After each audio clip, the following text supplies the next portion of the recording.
हे के drama fans, स्वागत है आपका मेरे यूट्यूब चैनल पेरी ड्रामा क्रिएशन में। आज मैं आपको win the four ring series का एपिसोड 1 एक्सप्लेन करूंगी। वीडियो देखने से पहले प्लीज चैनल को लाइक शेयर एंड सब्सक्राइब करना मत भूलिएगा।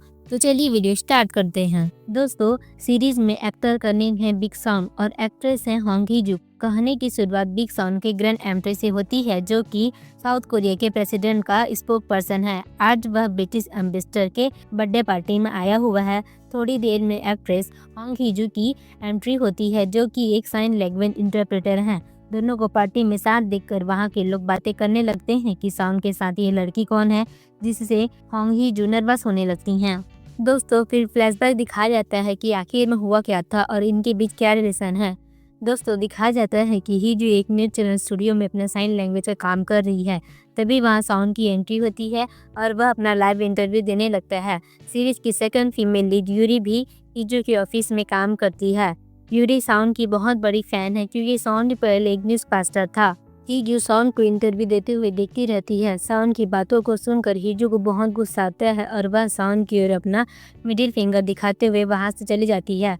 दोस्तों, फिर दिखाया जाता है कि हीजू और सॉन हस्बैंड वाइफ हैं। इनकी शादी 3 साल पहले ही हो चुकी है। इनकी शादी को सीक्रेट रखा गया है। शादी के बारे में केवल इनके फैमिली मेंबर्स ही जानते हैं। इधर सॉन अपनी प्रेस मीटिंग खत्म कर ऑफिस के लिए निकल जाता है और हीजू भी अपनी मदर इन लॉ और मदर से मिलने के लिए पहुंच जाती है। हीजू के father in law presidential candidate हैं और कुछ ही समय में इलेक्शन होने वाला था, जिस वजह से हीजू की मदर इन लॉ कहती हैं कि हीजू अपना जॉब छोड़कर सॉन को सपोर्ट करे, वो भी पब्लिक में सामने आए बिना, क्योंकि हीजू और सॉन की सारे सीक्रेट है। कोई नहीं जानते कि हीजू सॉन की वाइफ है, जो कि बोल नहीं सकती। यह सब सुनकर हीजू की मॉम कहती हैं कि इसकी क्या ज़रूरत है। दोस्तों, हीजू की मॉम के कहने का मतलब है कि हीजू तो म्यूट है, तो सपोर्ट कैसे करेगी। इस पर सॉन की मॉम कहती है कि ये ना बोले तो ही अच्छा है। यह सब कहकर सॉन की मॉम वहां से चली जाती है। यह देखकर हीजू की मॉम उस पे ही गुस्सा करने लगती है कि यह सब तुम्हारी ही गलती है, तुमने ही किसी और के हस्बैंड को चुराया है, और कहती है कि भूलना मत कि तुम एक होने वाली प्रेसिडेंट की बहू और चेयरमैन की बेटी हो। यह सब सुनकर हीजू उदास हो जाती है और घर के लिए निकल जाती है। रास्ते में हीजू की कार आउट ऑफ कंट्रोल हो जाती है।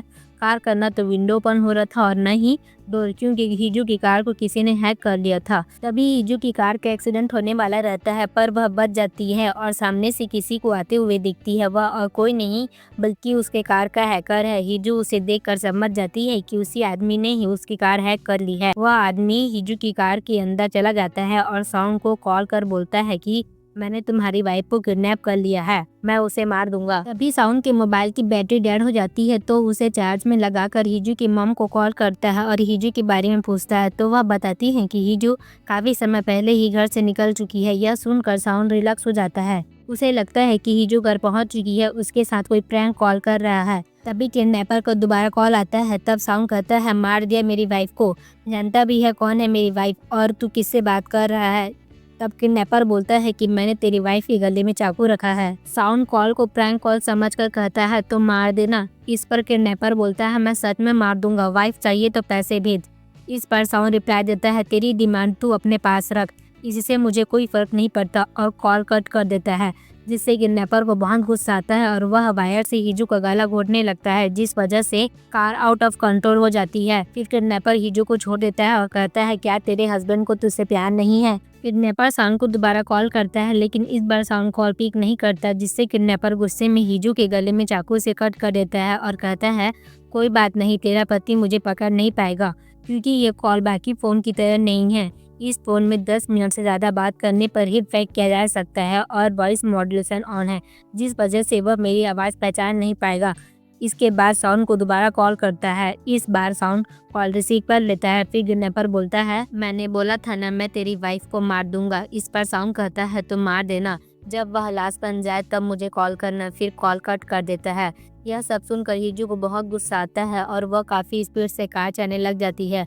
ब्रेकर आने के कारण हीजू की कार का एक्सीडेंट हो जाता है, जिससे किडनैपर की सिर में चोट आ जाती है और वह कार में ही बेहोश हो जाता है, लेकिन हीजू सेव रहती है क्योंकि उसने सीट बेल्ट यूज किया हुआ था। इसके बाद हीजू के घर का सीन दिखाया जाता है, जहां वह खाना बना रही है। थोड़ी देर में सॉन आता है और हीजू को देखकर रिलैक्स हो जाता है और कहता है, आज मुझे किसी ने प्रैंक कॉल किया था और वह कह रहा था कि मैं तुम्हारी वाइफ को मार दूंगा, लेकिन तुम तो जिंदा हो। साउन की बातें सुनकर हिजू को बहुत गुस्सा आता है। उसी समय साउन के असिस्टेंट का कॉल आता है और वह साउन को किडनैपर के कॉल से रिलेटेड सारी इन्फॉर्मेशन देता है, जो चीज़ें किडनैपर ने हिजू से कही थी मोबाइल को लेकर। और फिर वह साउन को याद दिलाता है कि कल ब्रिटिश एम्बेसडर का एक इवेंट है जहां एक साइन लैंग्वेज इंटरप्रेटर की जरूरत है, क्योंकि एम्बेसडर की वाइफ भी बोल और सुन नहीं सकती। यह कहकर साउन का असिस्टेंट कॉल कट कर देता है। साउन हिजू को इवेंट के बारे में बताकर कल के लिए रेडी रहने को कहता है, लेकिन हिजू कोई रिस्पॉन्स नहीं देती और अपने रूम में चली जाती है। तभी हिजू की मॉम का कॉल आता है और वह हिजू को डांटने लगती है। कहती है, तुमने अपने हस्बैंड के साथ अच्छे रिलेशन नहीं बनाया है, तुम प्लास्टिक सर्जरी करा लो, और काफी कुछ उससे कहती है। यह सब सुनकर हिजू को अपनी शादी का दिन याद आ जाता है। हिजू शादी के लिए तैयार बैठी थी। फिर साउन अपने साथ कोई डॉक्यूमेंट लेकर आता है और कहता है, तुम बस मेरी वाइफ की जगह ले रही हो, ये सजावट सब फेक है, ये ड्रेस भी तुम्हारी नहीं है और तुम्हें मेरी वाइफ होने की भी एक्टिंग नहीं करनी। यह सब सुनकर हिजू अपने इयरिंग और ड्रेस उतारने लगती है। तभी साउन हिजू को रुकते हुए अपना जैकेट उसे पहना देता है। फिर मैरिज कॉन्ट्रैक्ट पे साइन करने को कहता है। कॉन्ट्रैक्ट यह था कि हिजू कभी उसे डिवोर्स नहीं दे सकती और न ही उसका नाम साउन की वाइफ के रूप में पब्लिक कर सकती है। अगर वह ऐसा करती है तो उसे 2 बिलियन पेनल्टी भरनी पड़ेगी। हिजू कॉन्ट्रैक्ट पे साइन कर देती है। फिर साउन उसे रिंग पहना देता है और कहता है, यह कभी मत सोचना कि हम मैरिड कपल हैं, तुम्हें बस मेरे पास एक होस्टेस के रूप में भेजा गया है। फिर पार्टी वाला सीन कंटिन्यू किया जाता है। दोनों को शांत देखकर लोग बातचीत कर रहे थे कि साउन के साथ ये लड़की कौन है, लेकिन उन्होंने इन सब बातों में ध्यान नहीं दिया। फिर साउन हिजू के साथ एम्बेसडर से मिलने पहुंच जाता है। हिजू एम्बेसडर की वाइफ से साइन लैंग्वेज में बातें करने लगती है। एम्बेसडर हिजू को साउन की वाइफ समझ लेता है। इस पर हिजू कहती है, मैं बस एक इंटरप्रेटर हूँ, हमारा कोई रिलेशन नहीं है। इसके बाद एम्बेसडर हिजू को थैंक यू कहता है और साउन से कहता है कि मैंने कभी आपको आपके वाइफ के साथ नहीं देखा। तब साउन कहता है, मेरी वाइफ को भी डिसेबिलिटी है और मुझ पे काफ़ी ऑनलाइन अटैक होते रहते हैं, इसलिए मैं नहीं चाहता कि मेरी वाइफ भी खतरे में पड़े, इस कारण से उसे नहीं लाया। फिर साउन के असिस्टेंट दोजे का एसएमएस आता है। वह कहता है कि सब रेडी है, अगर दोबारा कॉल आता है तो उसे 10 मिनट तक उलझाए रखना। इधर हिजू ड्रिंक करने के लिए चली जाती है। साउन हिजू को ज़्यादा ड्रिंक करते हुए देख लेता है और फिर उसे रोकता है। इसके बाद हिजू मोबाइल में टाइप कर कहती है, मैं घर जा रही हूँ। तब साउन कहता है, तुम अभी नहीं जा सकती, कुछ प्रॉब्लम है तो आराम करो, लेकिन ड्रिंक मत करो। यह सुन हिजू साइन लैंग्वेज में कहती है, तुम्हें क्या लगता है कि मुझे कुछ फील नहीं होता? मैं कितनी हर्ट हो तुम्हें दिखाई भी देता है। और क्या बोल रहे थे तुम कि तुम अपनी वाइफ की बहुत केयर करते हो, क्या करते तो कल तुम्हें मुझे प्रोटेक्ट करना चाहिए था।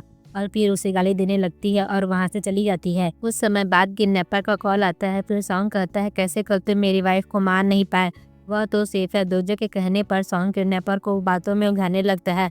तब किडनैपर कहता है, कैसे तुम पार्टी एंजॉय नहीं कर रहे हो? यह सुनकर साउन हैरान हो जाता है। उसे कैसे पता कि वह पार्टी में है, लेकिन फिर वह कहता है, तेरे जैसा आदमी यहाँ कभी नहीं आ सकता, तो इसलिए अपनी बकवास बंद कर। किडनैपर कहता है, तुमने कुछ नहीं खाया, अपने पास रखी ब्रोसेटा खा सकते हो। यह सुनकर साउन हैरान हो जाता है और उसे चारों ओर ढूंढने लगता है। तभी उसे एक आदमी कॉल पे दिखाई देता है। साउन उसे किडनैपर समझकर उसके पीछे जाता है, लेकिन वह कोई और था। फिर साउन हिजू को ढूंढने लगता है। किडनैपर कहता है, अब बिलीव हुआ ना मुझ पर कि मैं क्या कर सकता हूँ? इस पर साउन कहता है, तेरे जैसा आदमी मेरी वाइफ पर कुछ नहीं कर पाएगा, तू जानता भी है कौन है मेरी वाइफ। इस पर किडनैपर कहता है, हिजू तेरी वाइफ नहीं है, तेरी शादी हिजू की एल्डर सिस्टर से होने वाली थी, लेकिन वह शादी के एक दिन पहले ही भाग गई और उनकी और तुम्हारी फैमिली के बीच बहुत पुराना कनेक्शन था, जिस वजह से तुझे उस फैमिली में शादी करनी ही थी। यह सुनकर साउन हैरान हो जाता है। इस बारे में केवल उनकी फैमिली ही जानती थी। साउन कहता है, क्या चाहिए तुझे? किडनैपर कहता है, छोड़ दे हिजू को, डिवोर्स दे दे उसे, वैसे भी तुम दोनों के बीच कोई हस्बैंड वाइफ का रिश्ता नहीं है। फिर किडनैपर का फेस रिवील होता है, लेकिन इस बार किडनैपर नहीं, हिजू कॉल में थी और वह बात कर रही थी। वॉइस मॉड्यूलेशन के कारण साउंड को जेंट्स की आवाज़ आ रही थी। फिर फ्लैशबैक दिखाया जाता है कि साउंड की बातें कि मार दे उसे, लाश बन जाए, फिर कॉल करना, और कॉल कट कर देता है। हिजू यह सब सुनकर गुस्से में कहती है कि कॉल कर, उसे बात करनी है मुझे उस कमीने से, और कार बहुत स्पीड में रहती है जिस कारण से कार का एक्सीडेंट हो जाता है और किडनैपर बेहोश हो जाता है। फिर हिजू उस किडनैपर का फोन अपने पास रख लेती है। पार्टी वाला सीन कंटिन्यू होता है। हिजू कहती है, अपने डैड का इलेक्शन खराब होने और अपनी शादी पब्लिक होने से रोकना चाहते हो तो छोड़ दे अपनी वाइफ को या 2 बिलियन पैसे दे। इस पर साउंड कहता है, जानता भी है कि तू किससे बात कर रहा है, तेरी यह सब न्यूज़ को फेक बताने में मुझे टाइम नहीं लगेगा, ब्लैकमेल करने से पहले मेरे बारे में पता तो कर लिया होता। हिजू कहती है, तुझे पता भी है कल मैंने तेरी वाइफ के साथ क्या किया? मैंने तेरी वाइफ के गले में चाकू से कट किया और वायर से उसका गला घोटा। कल मैंने तेरी वाइफ को ऑलमोस्ट मार ही दिया था, वो तो कार का एक्सीडेंट हो जाता है जिस वजह से वह बच जाती है। हम गुस्से में दीवार में पंच मार देता है और कहता है, सुन 406, अब मैं तुझे ढूंढ कर ही रहूँगा, अब तू बच नहीं पाएगा। 10 मिनट हो गए थे। एग्जैक्ट 10 मिनट पर हिजो ने कॉल कट कर दिया। वह डर रही थी कि कहीं वह उसे ट्रेस न कर ले। दोस्तों, यहाँ एपिसोड 1 का एंड हो जाता है। तो मिलते हैं नेक्स्ट वीडियो पे। वीडियो अच्छी लगी हो तो लाइक करना मत भूलिएगा और चैनल को सब्सक्राइब भी। थैंक यू दोस्तों वीडियो पूरा देखने के लिए।